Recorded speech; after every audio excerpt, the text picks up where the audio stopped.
Admit card भी आ गया है। आ जाते हैं, अब आपका संस्कृत का गद्यांश पढ़ रहे हैं, ठीक है। पढ़ूं गद्यांश? तो एक बार बस मैं पढ़ रही हूं जल्दी जल्दी, अर्थ तो मैं बताऊंगी नहीं, बस रीडिंग कर रही हूं, है ना।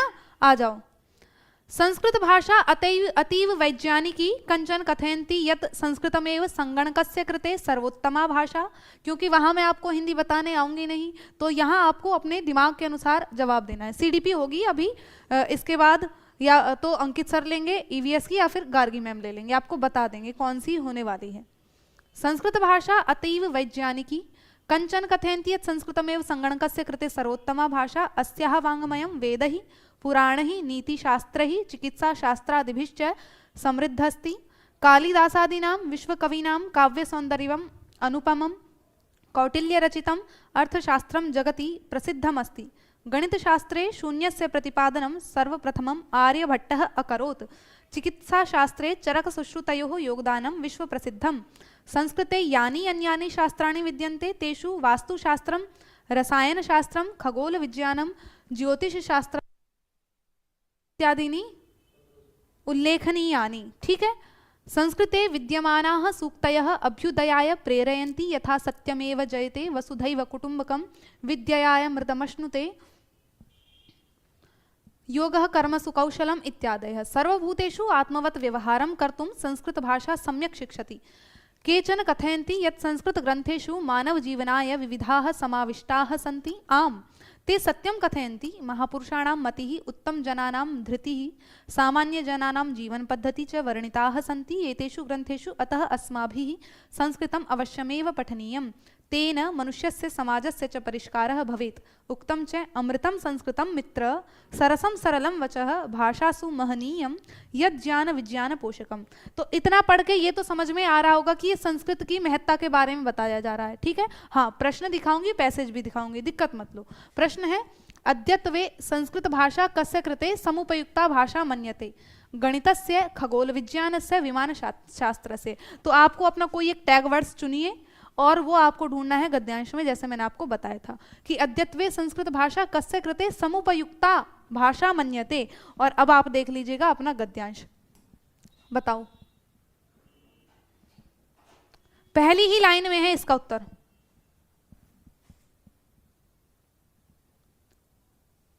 देख लिया? तो अब आ जाओ प्रश्न पर। अब आपकी पोलिंग कहां चल रही है बताओ।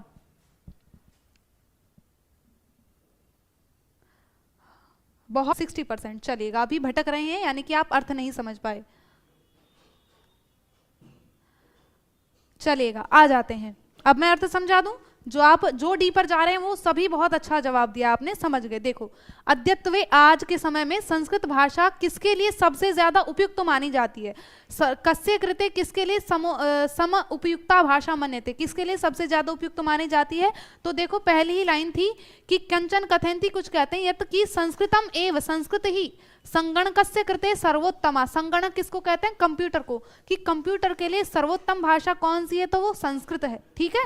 तो सर्वोत्तम भाषा कौन सी है? वो संस्कृत है। और आपका यहाँ क्या होगा? डी ऑप्शन सही जवाब। चलिएगा, आगे बढ़ते हैं। नेक्स्ट प्रश्न है, कथितम इत्यर्थे किम पदम प्रयुक्तम? उक्तम, प्रसिद्धम, कथयन्ति, उल्लेखनीयानि। अब इसके लिए गद्यांश की आवश्यकता नहीं है, ये व्याकरण का प्रश्न है। आप थोड़ा इसका अर्थ समझिएगा कि कथितम का क्या अर्थ है और इसके संबंधित में कौन सा यानी कि समानार्थी शब्द हो सकता है। इसमें आपको गद्यांश की आवश्यकता नहीं है, स्वविवेक का प्रयोग करिए और समझिएगा। ये पेपर 2 लैंग्वेज 2 में जिन्होंने संस्कृत ली होगी, तो लैंग्वेज 2 संस्कृत है ये आपकी, है ना, और लेवल 2 का है।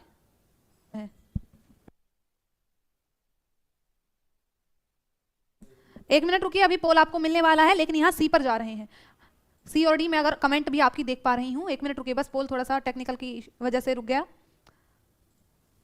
उक्तम का मतलब क्या है? वच धातु और त प्रत्यय। यहाँ आपका कथितम किस अर्थ में? कथितम का मतलब है उसने कहा, और उक्तम भी इसी अर्थ को देता है, आपका कहा भूतकाल के अर्थ को। ठीक है। तो यहाँ आपका क्या होगा? ए ऑप्शन सही जवाब हो जाएगा। क्या होगा? कथितम का मतलब है कहा, और उक्तम का मतलब भी क्या होता है? कहा हो जाता है। ठीक है। समझ गए कि नहीं समझे? तो यहाँ आपका केवल और केवल ए ऑप्शन सही है। चलो अब आगे आ जाते हैं। कस्मिन पदे सप्तमी विभक्ति अस्ति?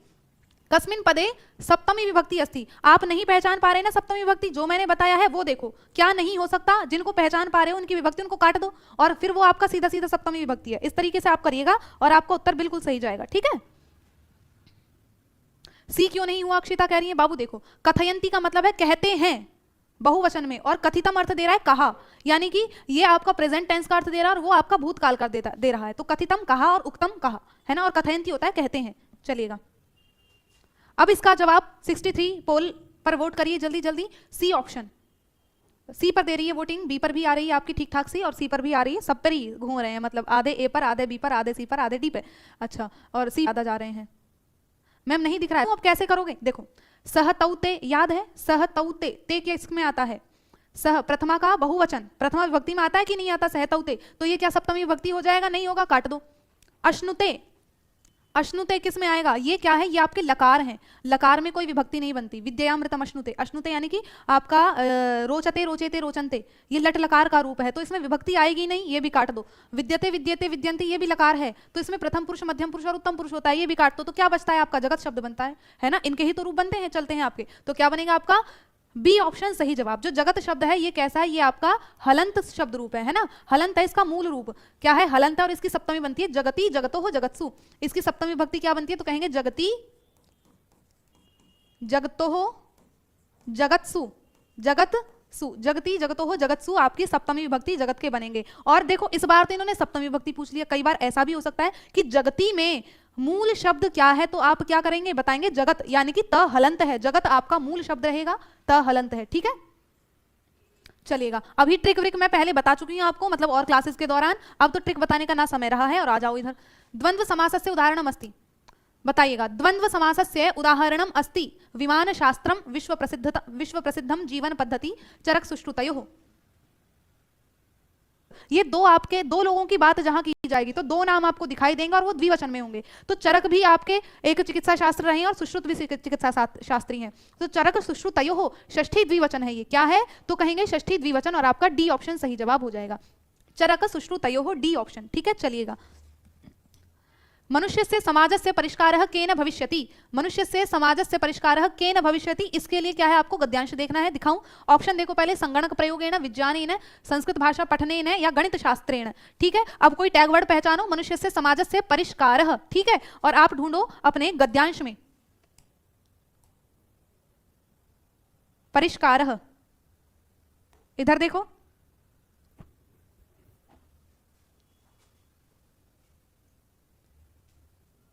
बताइएगा जल्दी।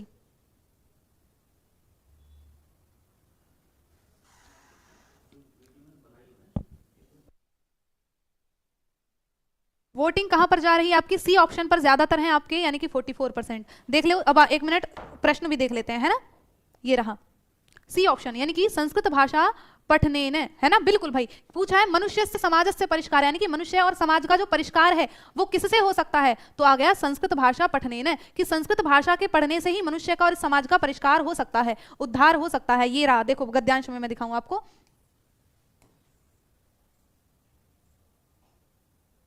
ये रहा अंत में आया था ना परिष्कार शब्द, टैग वर्ड पकड़ना है, उत्तर वहीं मिलेगा कि संस्कृतम अवश्यमेव पठनीयम, संस्कृत अवश्य रूप से पढ़नी चाहिए, तेन उसी से मनुष्य और समाज का परिष्कार हो सकता है, ठीक है। चलिएगा आ जाओ नेक्स्ट प्रश्न पर, चरक सुश्रुतयोः योगदानम कस्मिन् शास्त्रे अस्ति, ठीक है। ऑप्शन देखो चिकित्सा शास्त्रे, संगीत शास्त्रे, काव्य शास्त्रे, विमान शास्त्रे। अब अपने टैग वर्ड को ढूंढो गद्यांश में, लो देखो गद्यांश कहां आ रहे हैं, चरक सुश्रुत देखो मिला ऑप्शन, क्या बात है ना, ए ऑप्शन बहुत शानदार भाई। चरक और सुश्रुत का योगदान कहां पर है, तो कहेंगे चिकित्सा शास्त्र में, पहले ही पैसेज में था आपका, है ना, यहीं पर था, देखो मैं आपको दिखा दूं, ये रहा कि चिकित्सा शास्त्रे चरक सुश्रुतयोः योगदानम विश्व प्रसिद्धम, चिकित्सा शास्त्र में चरक और सुश्रुत का योगदान विश्व प्रसिद्ध है। आ जाओ आर्यभट्टस्य योगदानम कस्मिन् शास्त्रे अस्ति, ये तो आप वैसे भी बता दोगे, लेकिन हमें बिल्कुल अपने अनुमान पर नहीं जाना है, हमें फिर भी गद्यांश को एक बार रीड आउट कर लेना है कि जहां आर्यभट्ट है तो उन्होंने किस पर योगदान दिया है। देखो कहां है आर्यभट्ट, और बताओ लाइन के आसपास आपको मिलेगा। अब आपका उत्तर पोलिंग किस पर जा रही है मैं देखना चाहूंगी, 90% जा रहे हैं सी पर, मतलब आर्यभट्ट के बारे में भी अभी 70-80% लोग श्योर हैं केवल, है 20% अभी भी कंफ्यूजन में है। ऐसी कंफ्यूजन काहे खत्म नहीं होती बाबू, ये बताइएगा। आर्यभट्ट आप जानते हैं गणित शास्त्र में इन्होंने दिया योगदान, है ना भाई, जब 0 दिया मेरे भारत ने, याद नहीं है, आर्यभट्ट ने ही तो दिया। तो आपका क्या है, सी ऑप्शन सही जवाब हो जाता है। गणित शास्त्र में इनका बहुत योगदान रहा है। चलिएगा आ जाओ। कस्मिन् पदे अनीयर प्रत्ययः प्रयुक्तः, कस्मिन् पदे अनीयर प्रत्ययः, प्रत्यय पड़े हैं किस पद में,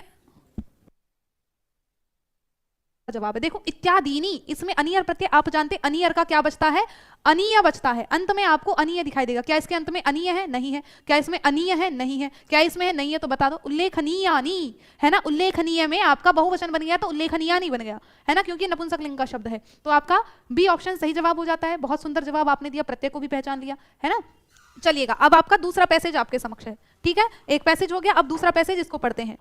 प्रकृति मनुष्यस्य उपकारिणी, मनुष्य ही सह तस्याह शाश्वतः संबंधः, सा विविध रूपेषु अस्मिन् जगति आत्मानं प्रकटयति, पशवः पक्षिणः वनस्पतयः च तस्याः एव अंगानि, निराशाः असहायाः जनाः तस्याः एव आश्रयं प्राप्नुवन्ति, सा स्वमनोहरेण सौन्दर्येण नीरसं हृदयमपि सरसं करोति, सूर्यः चन्द्रः च तस्याः नेत्रे शस्य श्यामला एषा गच्छति, विविधानि च कष्टानि च अनुभवति, नरः शाश्वतं सुखं वांछति चेत तर्हि प्रकृतेः प्रतिकूलं कदापि न आचरेत। ये हलंत होना चाहिए, आचरेत इति, ठीक है। चलिएगा अब पहला प्रश्न आपके समक्ष,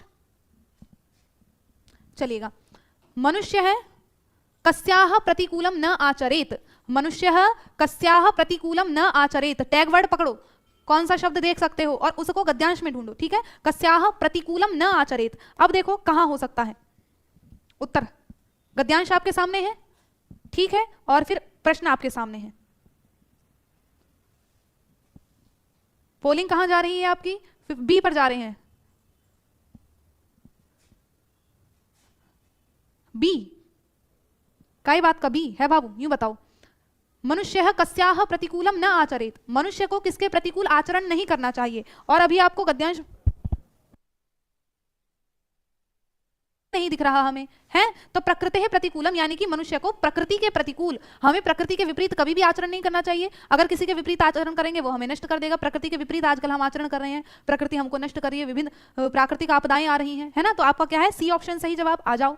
खनिजानी इति पदस्य अत्र विशेषण पदम किम, पद क्या है, खनिजानी, इसका विशेषण पद क्या है। देखो जब विशेषण विशेष्य आपको ढूंढना है तो विशेषण विशेष्य आपको गद्यांश में ही मिलेगा। अब देखो गद्यांश में जहां खनिजानी है उसी के पास आपको विशेषण मिलेगा, गद्यांश में ढूंढो खनिजानी और उत्तर दो। विशेषण विशेष्य की पहचान मैंने आपको बताई थी। अब देखो, अब नहीं हटा रही चलो इतनी जल्दी, है ना।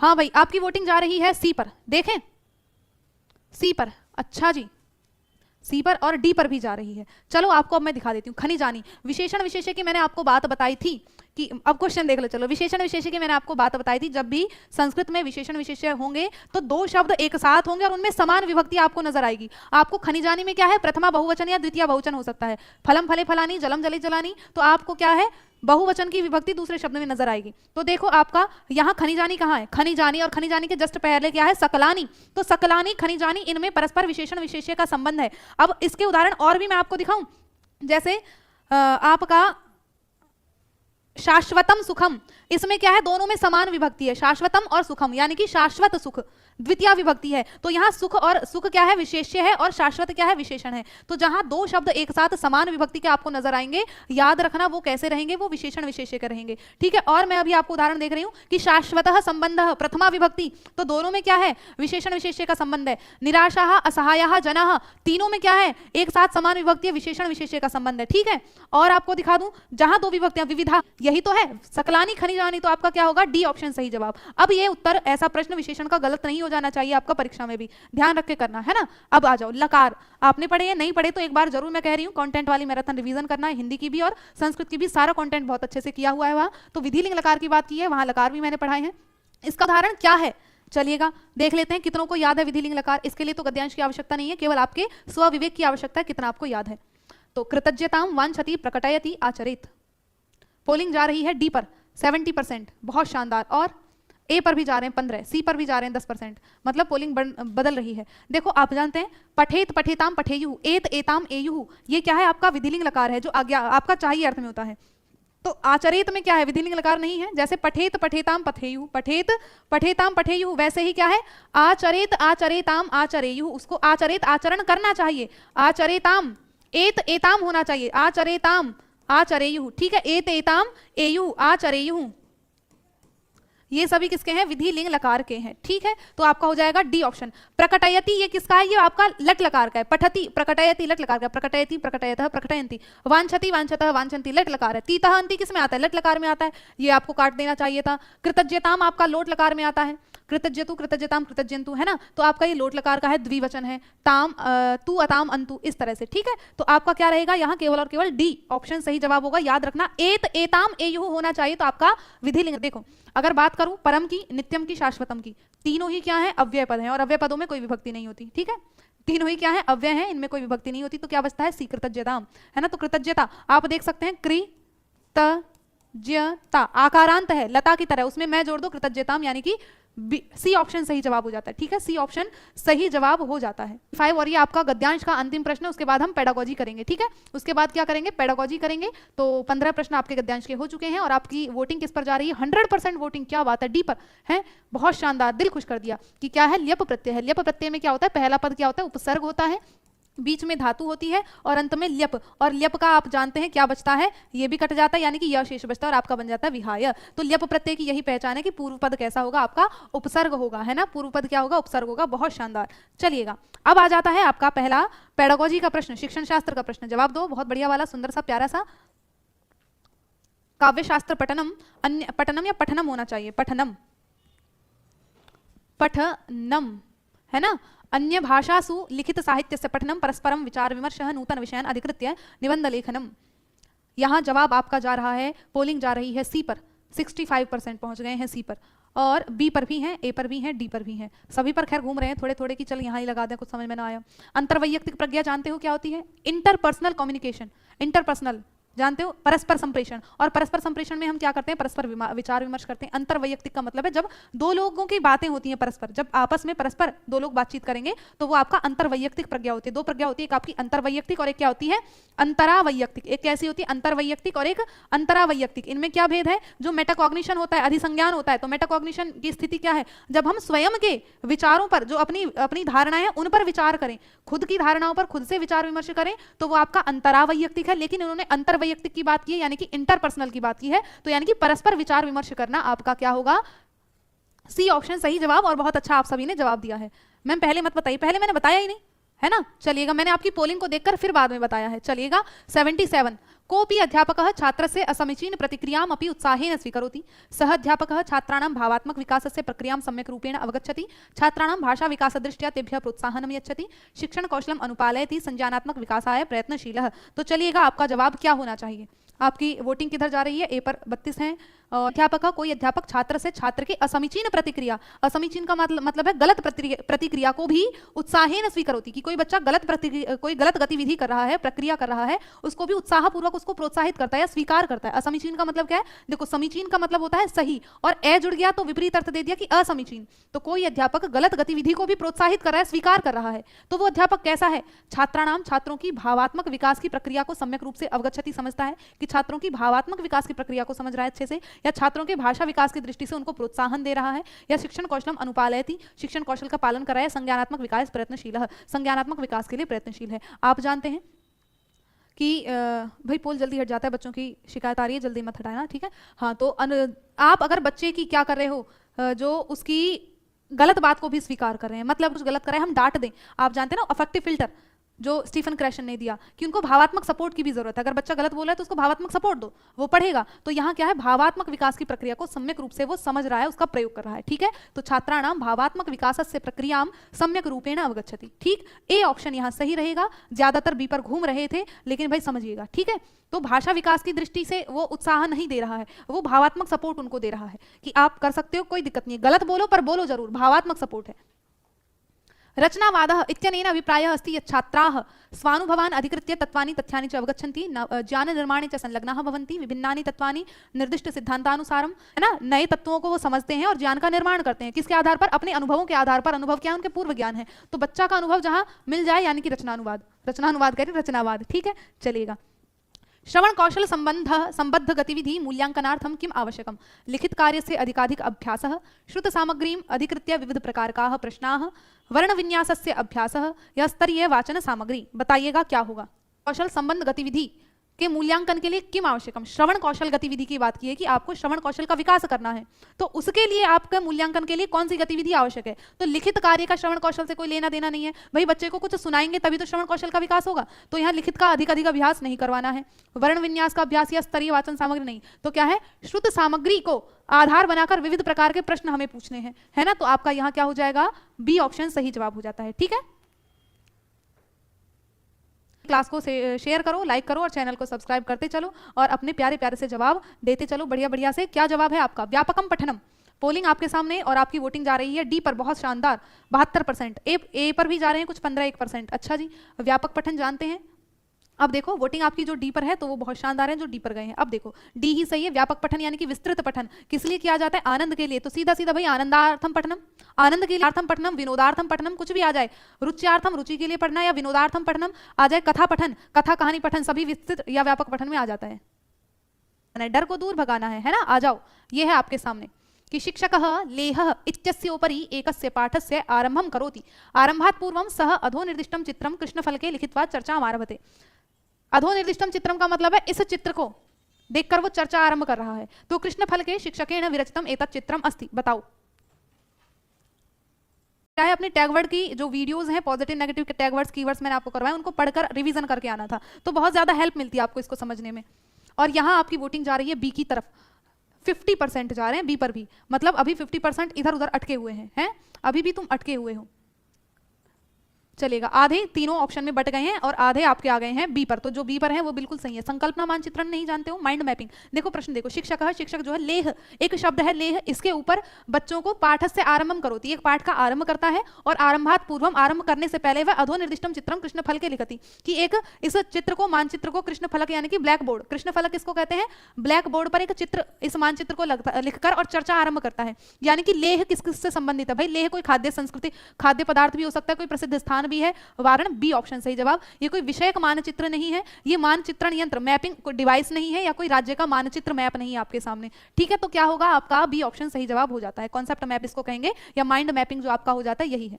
आ जाते हैं, प्रभावी रूपेण बाला लेखनस्य अधिगमनं करिष्यन्ति यदा लेख्यं छात्राः शिक्षकात् आज्ञापनेन स्वीकुर्वन्ति। लेख्यं छात्राणां संदर्भानुकूलं सार्थकं च भवति, शिक्षकस्य संदर्भानुकूलं संस्कृतिपरकं च लेख्यं भवति, कथित ध्वनेः लिखित रूपस्य संबंधः लेख्ये अस्ति। तो बताइएगा आपका जवाब क्या है? जल्दी पोल आपके समक्ष है और उत्तर दो।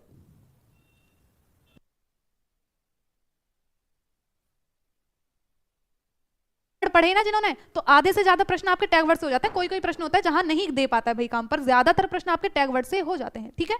कि प्रभावी रूपेण बाला लेखन से अधिगमनम करिष्यन्ति, बच्चे क्या है? प्रभावी रूप से लेखन का अधिगम करेंगे। कब करेंगे? जब उनको संदर्भ के अनुकूल क्या है, सार्थक सामग्री या संदर्भ के अनुकूल लेखन का मौका मिलेगा। कि लेख्यम छात्रा शिक्षकात् आज्ञापनेन स्वीकुर्वन्ति, कि शिक्षक की आज्ञा से बच्चे लिखना शुरू करेंगे। ये नहीं होगा। अच्छे से लेखन कब होगा? जब संदर्भ के अनुकूल लेखन करवाया जाएगा, है ना।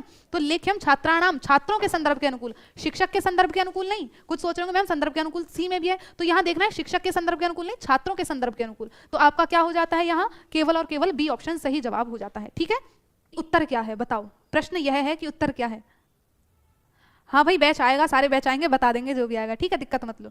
प्रक्रिया उपागम जानते हो? लेखन का प्रक्रिया उपागम। तो लेखन के प्रक्रिया उपागम के अनुसार निम्नलिखित में से किसको लेखन कार्य में हम प्रयोग नहीं करेंगे? तो भाई विचार मंथन होता है, प्रारूप लेखन होता है, संशोधन भी करते हैं, लेकिन टिप्पणी लेखन आपका लेखन के प्रक्रिया उपागम के अंतर्गत नहीं आता है। सीधा उत्तर क्या है? बी ऑप्शन आपका सही जवाब हो जाता है। क्या होगा? तो कहेंगे बी ऑप्शन सही जवाब है। सही हो रहे हैं प्रश्न? कोई ज्यादा दिक्कत तो नहीं हो रही? पहले तो ये बता दो, है ना। बिल्कुल मतलब मैं बार बार कह रही हूँ, होपलेस मत हो, आराम से ठंडे दिमाग से जवाब देना है। ये सोचो आपने सब पढ़ लिया है, अब केवल आपके दिमाग का प्रयोग करना है, ठीक है। पात्राभिनय प्रत्येकम भाषा कक्षायाः अभिन्न अंग रूपेण स्यात् यतः। और थोड़ा मॉडरेट, अगर ज्यादा ही कठिन लेवल के लिए आओ ना, पेपर इतना कठिन भी नहीं आता है, ठीक ठाक आता है, जो भी लेवल ये है इसी लेवल का आता है। ज्यादा कठिन ले आती तो आपका उत्साह आज और डाउन हो जाता है ना, उससे भी ज्यादा कठिन का कोई मतलब नहीं होता कि मैं कठिन से कठिन छांट के लेकर आऊं, नहीं, कोई दिक्कत नहीं है। डी ऑप्शन पर यहां जा रहे हैं, क्या बात है, डी ऑप्शन देखूं, एतेन छात्राः सार्थक भाषाभिव्यक्तौ समर्थः भवन्ति, क्या बात है।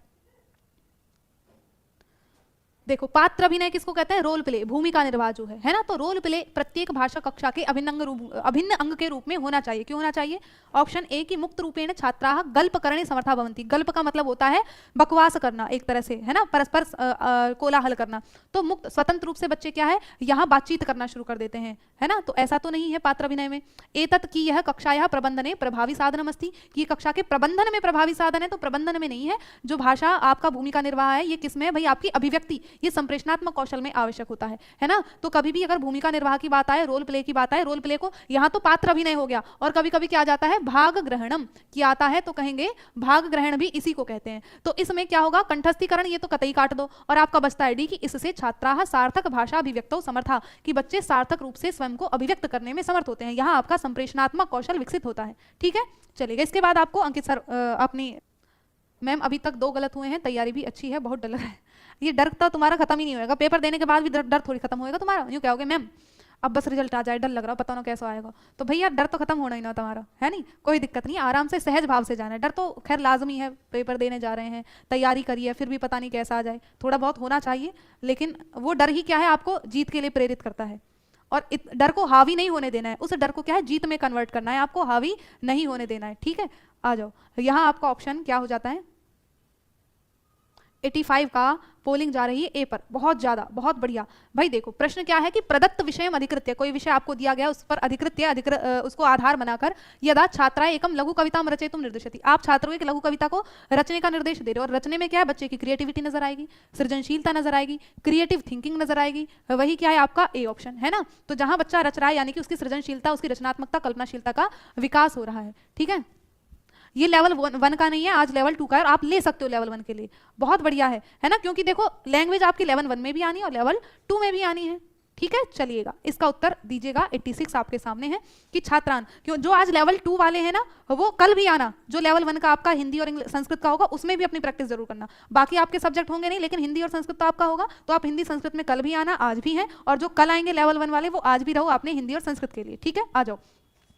छात्रान उत्कृष्ट पाठकान कर्तुम शब्दकोशीय विकासः महत्वपूर्णं घटकमस्ति, तदर्थम अधोलिखितेषु किं प्रभावकारी पद्धति स्यात्, और साथ में सीडीपी में भी आ जाना, कल भी और आज भी।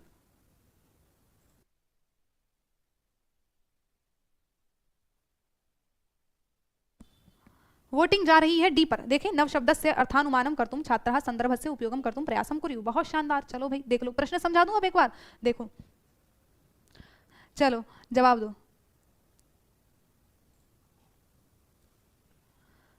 वोटिंग आपकी किस पर जा रही है, बी दिखाना पोल,